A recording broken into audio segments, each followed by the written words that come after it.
Bună ziua! Zi, tati, bună ziua! Ziua. Ia, hai să vedem. Ne uităm la calculator.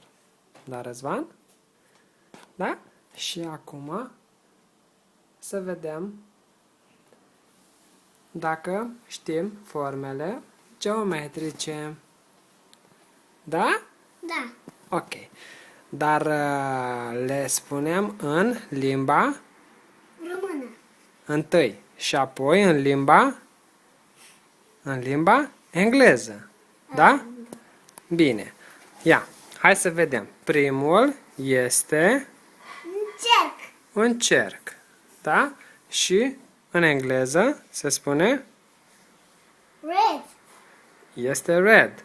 Are culoarea roșie, este red. Da. Și acesta este Încerc. și se spune în limba engleză Cerc. și în limba engleză Ce? circle. Circle. Circle.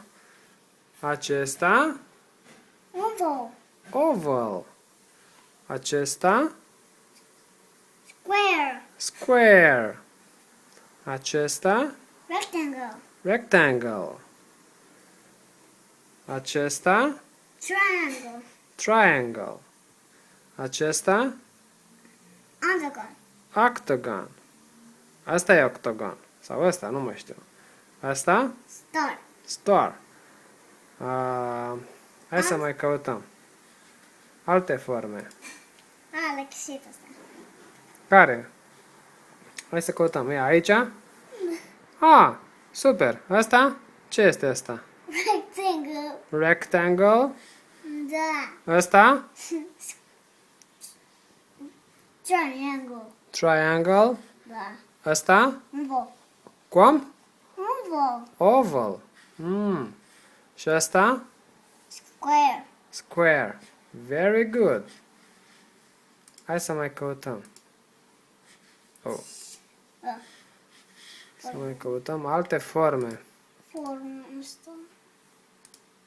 Dar n-am văzut. Nu? Aici. Unde forme? Forme. Ia uite aici. N-am găsit o black. Ce culoare? Black. Black. Da, e black. Black. Un Bravo. circle black. Circle black. Asta este Square black.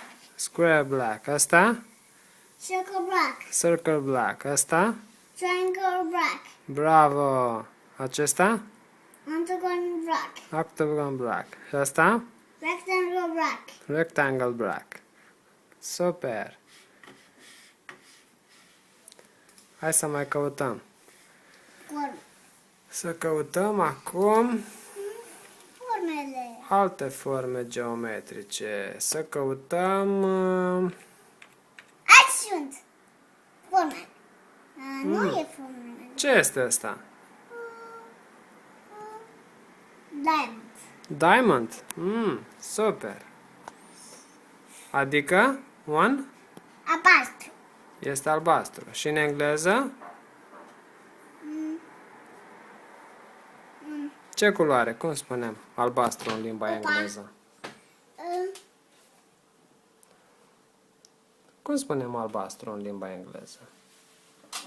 Opa, scuze, tată. Te scuz. Cum spunem albastru? Diamond.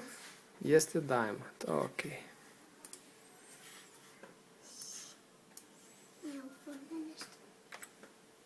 Ia să mai căutăm. Unde sunt formele, tată?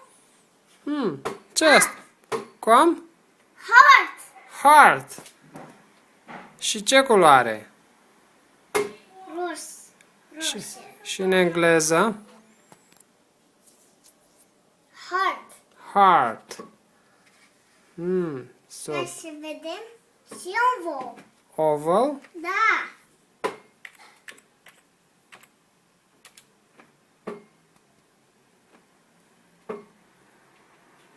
Bine. Oval white. Oval white. Da, oval white. Bine. Ia uite la tati.